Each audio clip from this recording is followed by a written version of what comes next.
My sister can't have kids, and now my brother-in-law is stalking me because I refuse to be a surrogate to have a child with their DNA. My sister is identical to me, 30F. For the purposes of this narrative, we will refer to her as Stacy. Our father reared us after our mother tragically died during childbirth. I've been seeing Mike for the past 3 years, while Stacy has been married to Jeff for 8 years. My sister's desire to become a mother is something I've always known about her. She was constantly coming up with ideas for weddings, nursery themes, baby names, etc., even when we were kids. I was always more interested in reading and enjoying yourself. I'm currently working as a flight attendant and trying to have my writing published. My sister has never held a job. To be honest, we enrolled in college right away after high school. After graduating from college, she became a stay-at-home girlfriend to her fiancé, whom she eventually married. I've been aware for some time that my sister has been making fruitless attempts to conceive. Despite spending thousands of dollars on IVF and pretty much everything they could try because she wanted to experience pregnancy, she has had one miscarriage and has not been able to conceive again. They have begun to talk about other choices after 5 years of failure. My sister is keen about having a child that has both of their DNA, her words, not mine, and is not interested in adoption. She visited my place around 3 weeks ago and we were simply chatting and watching Modern Family as normal. She told me she needed to ask me an important question while she still had the courage. She asked if I could be her surrogate, which made me nervous. After a moment of inaction, I asked her what she meant. She said that she needed me to be her surrogate since I understood what a surrogacy meant. She was aware, I said, that I had no desire to have children. I'll be honest and say that I have never found the idea of having children appealing in any way, however this may be because of how we were born. I informed her that although I could not bear her child, I would have no problem giving her my eggs, no matter how many she needed. She was furious when she heard that. She was screaming that it's clear how envious and spiteful I am because this is a simple work. Her cheeks flushed. She had always mentioned having more than 4 children, but I didn't want to bring it up. Would I be expected to do this each and every time? I'm beginning to feel terrible, and I'm not sure. In the end, she told me that I could never be her sister if I couldn't do this one thing for her. She rushed out after smashing a photo of us that I had on my mantle. Since then, she has only sent me images of her vision boards and diaries from when we were children, claiming that I'm preventing her from starting a family pointlessly and that I should see the wider picture. Because it's such a sensitive topic, my boyfriend doesn't feel comfortable trying to influence me in either direction and won't give me advice, claiming that it belongs to my sister. Sincerely, this is the longest period of time I have ever gone without speaking to my sister, and I'm so close to caving in. Is it incorrect of me to refuse to act as my sister's surrogate? Edit, As I read over all of the comments, I would like to express my gratitude. Knowing that I am not the villain makes me feel so much better, but I would be lying if I claimed that I am not inclined to just do it. I can't articulate how much this distance from my sister makes me feel, but I see too many questions that I want to respond to in the hopes of receiving other answers. Money. My mother's death was caused by a provider error rather than natural causes. My sister and I don't have to worry about money because we have substantial trust from the money my father used to fight the hospital. Not working for 9 months or having to pay for the egg retrieval procedure, etc., is not a problem at all because her spouse is also financially secure. The fact that the baby shares our DNA and that one of us is carrying it because we are identical is more a result of her stubbornness. How can I conceive if she can't? We were involved in an automobile accident that prevented her from becoming pregnant and caused her to miscarry. She and our father received the brunt of the collision because they were in the front seat. She has experienced severe difficulties with egg retrieval, and regrettably, her body is no longer capable of bearing a kid. I don't know exactly how that went wrong, but I do know that it isn't working and isn't an option. Getting her to talk about non-viable choices so I can better grasp them is difficult. I don't have a child, so doctors won't let me be a surrogate. I greatly appreciate your knowledge. We always watch football with our dads and significant others, so this Thursday we're having a family supper. If she chooses to go, this subject will undoubtedly come up. Update 1, 2 days later. I promised to give you an update tomorrow, but last night, while I was hanging out, my dad called and invited me over for supper so we could talk. I want to start by expressing my gratitude for all of the advice and comments. Not only were some of you rude to me, but also to my sister and boyfriend. I still value the assistance. When my dad called, I assumed he had spoken to Stacy, so I didn't even inquire what it was about. I know you guys won't be pleased based on the responses, but I asked my partner where he thought he would be if I went forward with it. He assured me that he loved me and would be there for me no matter what, but he would not stand by and watch while my sister treated me like garbage if I was acting in this way under duress. I genuinely fully understand his statement that he wouldn't be able to support me. My sister and brother-in-law were already at my dad's when we arrived for dinner. When we walked in, I spoke to both of them, but only my sister answered. My brother-in-law met my partner alone and gave me the most repulsive look. There was an uneasy stillness and tension that might have been sliced with a butcher knife when my dad seated us down at the table. "Somebody talk," he said. "This has to be fixed before tomorrow night's game." My dad is a huge football fan, haha. I began by informing her that I had done some research and that, in addition to my original worries, I now had a few more and needed to know precisely what she needed from me. I started by asking her what it would be like to be a surrogate. "Are you agreeing to it?" she said. She started crying when I informed her that I simply wanted more information. Considering that I have never successfully carried a kid to term, I asked her if she was aware that a doctor might reject me as a surrogate. She claimed to be aware of this and to have simply sent my brother-in-law and I to a center of excellence, so we could act like a couple. After my successful insemination, I would ask that provider to transfer me to her OB/GYN so that I could continue receiving care. My father stepped in and told me that it was a bad idea to try to become a mother by asking me to do something that a doctor wouldn't approve. He didn't want to take sides, but it was clear that he didn't agree with any of it.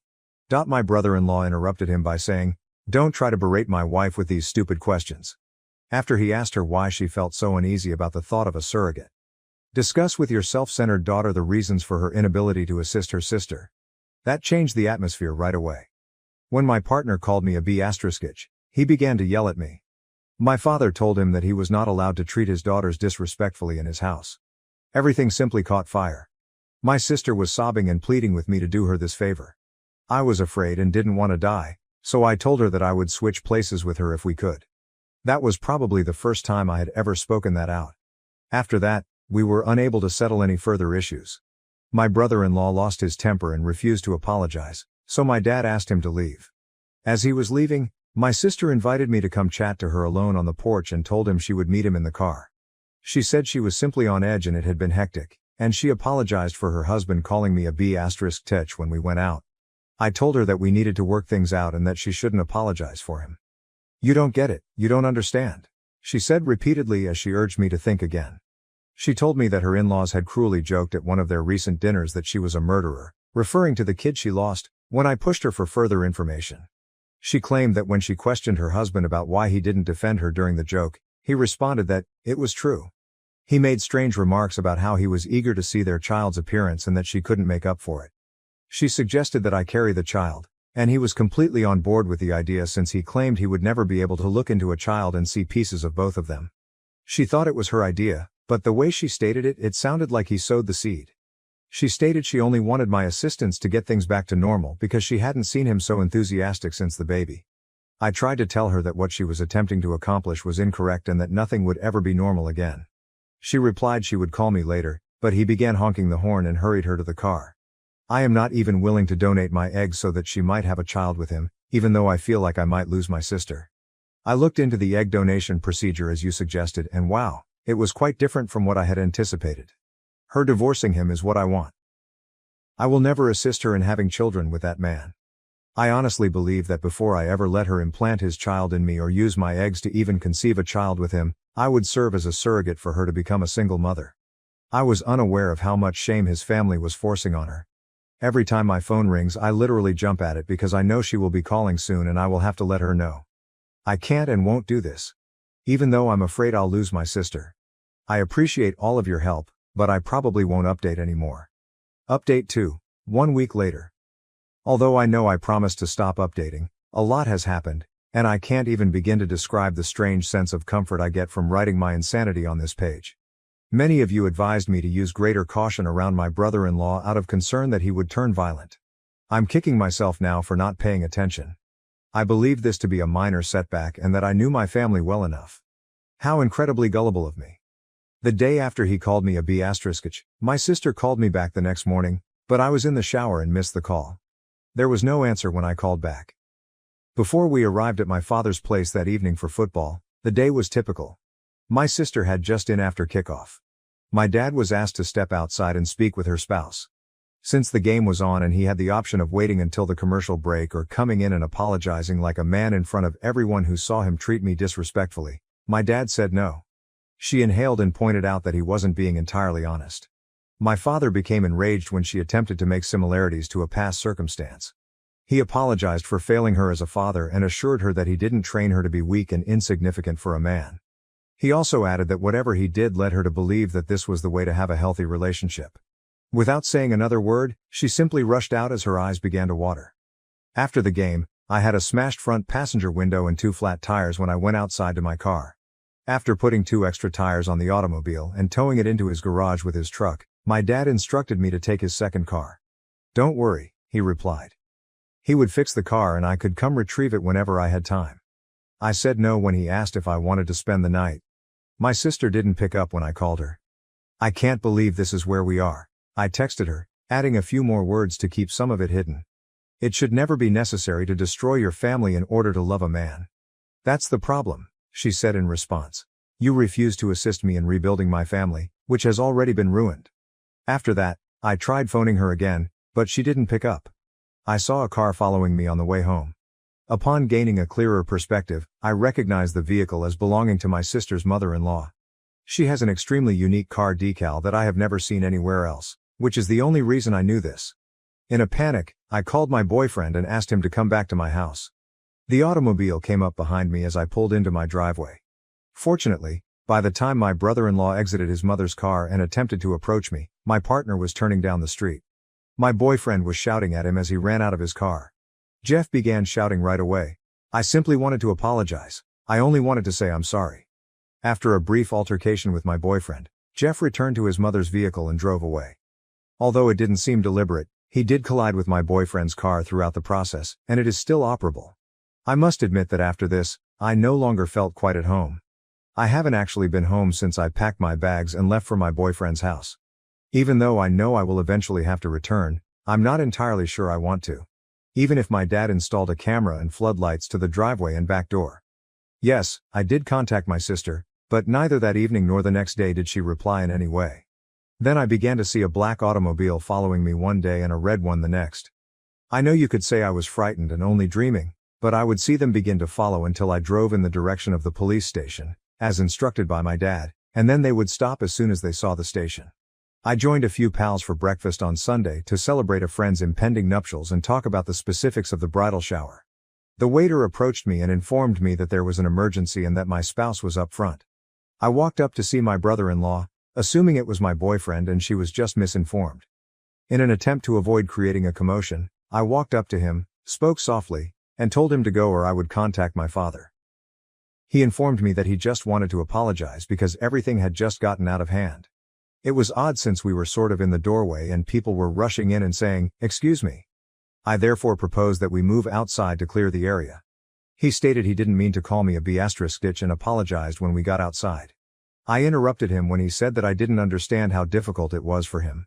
Stating that I didn't care since his actions were getting too aggressive and disorderly, not only toward my sister, but toward everyone else as well. He begged me to think again, but he acknowledged that he could understand how I could feel that way. I immediately retreated and urged him to go as he reached for my stomach. I mentioned that my dad's stalking was a problem and that we could arrange a time to speak, or I would call the police. He grabbed a handful of my hair as I was making my way back inside the restaurant and said, "Don't you effing walk away from me." After that, I honestly don't recall much because everything happened so fast and several onlookers became involved.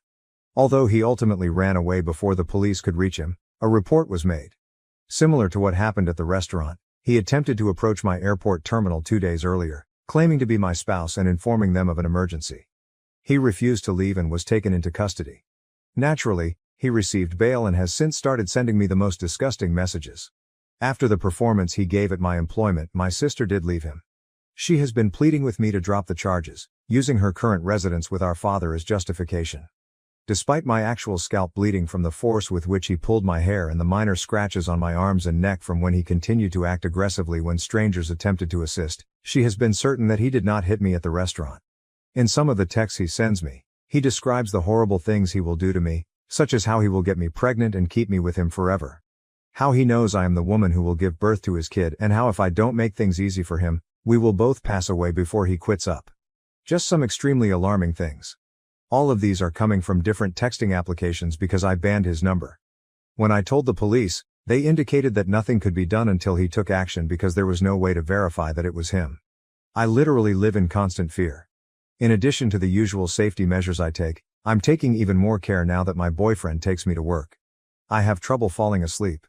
My sister has stopped communicating with me, and I send her a screenshot each time her husband messages me. My dad has urged me to stop because it's hurting her, but I told him that she needed to understand the abuse her husband is causing and that I couldn't believe she stood up for him during some of this. I feel like I've lost. My sister and I may not even be able to recover from this.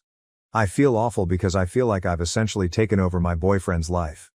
He hasn't mentioned it, but because I'm afraid, he occasionally has to cut short his usual gym sessions if he needs to pick me up or leave me off when I have to go somewhere else or work. He can do more of his routine when he's gone for a day because of flights, but we're essentially compelled to live together now. I like it, but I don't know if he does. I can't breathe, and I feel like my life is slowly spiraling into lunacy because of the dispute we had the other day about the AC temperature. Update 3. 1 week later. Hello. My brother-in-law is currently stalking me, but I'm not sure where to begin.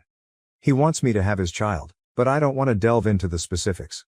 Regretfully, the narrative only becomes more disorganized. The police said that the texts coming in from unknown numbers couldn't be linked to him. So I unblocked him after others advised me to do so. He has messaged me a few times from his real number, stating that we need to speak and reach a consensus. Naturally, I haven't participated. The disgusting texts from odd numbers have persisted. I always feel like someone is following me, but I can't be sure. I feel like a blue car is following me when I go to Dunkin' for coffee. I've really taken a leave of absence from work because I've reached this point. I've moved in with my now fiancé and entirely abandoned my apartment. He was there when I went grocery shopping a few days ago. His hand rubbed my back as he came up behind me. I yelled and leaped to get his attention, and he feigned confusion by raising his hands and saying, "I'm sorry, I'll leave you alone." I'm sorry. The witnesses essentially accepted his apologies on my behalf and sent him on his way because he appeared so sincere. I was literally unable to breathe, speak, or even form words other than "someone help." I was so powerless. My apartment was broken into and left in ruins the next day. I received a strange number the next day with the warning, "It'll only get worse." I'm afraid. Right now my sister lives with my dad, and she is certain that it isn't her husband. He's been in contact with her regarding obtaining a fresh perspective and leaving the state because he feels like he's been unhinged and needs to re-enter, she said, adding that things went too far. I am at a loss as to how to persuade her that he is lying. It appears that the cops won't assist him because he hasn't done anything wrong. For anything to happen, I feel like I need to die or have him seriously damage me. Help me, please. Since I'm in the United States right now, I would appreciate it if you could let me know about any laws that would be of assistance, or encourage the police to be more helpful. I'm having trouble falling asleep, and I'm getting to the point where I don't want to leave my apartment. Help me, please. Update 4. Even though this has been completely crazy, Reddit will always hold a special place in my heart. I will make this as brief as possible. My partner questioned me why I was looking at flats once he learned that I was going to rent one for a short time like a fool. He proposed to me right away after I informed him that I thought he needed his space back. I'm actually engaged right now. Taking over his flat has made me feel much better, haha. I explained that my brother-in-law was getting out of hand in a post in the advice subreddit. He came up to me at a grocery store, and I didn't do well defending myself there. It wasn't my best moment. He shattered a few items in my kitchen, damaged my bedroom, and broke into my house. He is aware of my passion for my espresso machine and mugs. Yes, cameras were later placed, but I wasn't present. During my leave of absence, I essentially kept hidden away in my fiancé's apartment. Before I received a surprise call, my sister had been ignoring my texts and not interacting with me. She was crying on the phone when I answered. I thought something had happened to our dad, so I asked her what was wrong. She clarified that she knew her husband was following me because she had been monitoring him. She claimed that she was telling me because she had gone to the police, who had informed her that they would send someone to speak with me. We spent 5 hours on the phone. My light bulb went off after the hair-pulling incident and I went into investigative mode, she explained. She claimed that she chose to call the police because she was worried about my safety at that point. She expressed regret for putting me under so much stress. Although she would want to put all the blame on her spouse, she admitted that a small part of her was astonished when I said no. She clarified that she doesn't care about the DNA issue. My brother-in-law was the one who demanded it. All she wanted was for her family to be whole. She will be temporarily living with me at my house until the divorce is finalized and everything has calmed down. They have a prenuptial agreement, so it shouldn't be too difficult, but I'm sure he won't make the divorce simple. A side note. When my father slipped and revealed that my sister's husband had broken into my house, I did learn of it. It seems like she kept the knowledge because she needed to make a decision. He claimed that after she told him, he told her she had no other option and forced her to leave right away. It seems that she didn't fight very hard. I'm not really sure how I feel about this, but my dad stated that he believes she only needed someone to say it to her in order for her to understand. I'm glad she ultimately made the right choice. The following day, the cops arrived at my fiance's flat. After I gave my statement, they told me that they wanted to have an agent drive an unmarked car around me for a day and that he would be arrested if he followed me. They said that it would happen right away and that I shouldn't panic if I thought I was being followed, but they didn't tell me which automobile was after me. In essence, he was apprehended just 2 hours after I left my fiance's residence. He was stopped and taken into custody as we drew into the third place where we went on a date. That night at the restaurant, I had more margaritas than I should have. I was informed by the detective that I will receive a call from the DA's office, which I believe will happen tomorrow. Given the way things have gone, I honestly don't think they'll hold him to much, but I do hope that since they have his phone, they will be able to physically verify that he was texting me, which will increase the severity of his sentence. This week, I have my first flight back to work, and I can't wait to resume my regularly planned routine. I had the opportunity to watch the fantastic football games today with my sister, dad, and fiance. I sincerely hope I never need to edit this again. Many thanks to all of you. Thank you for watching. If you haven't subscribed yet, please do so and hit the notification bell to stay updated with more shocking real-life stories happening around you.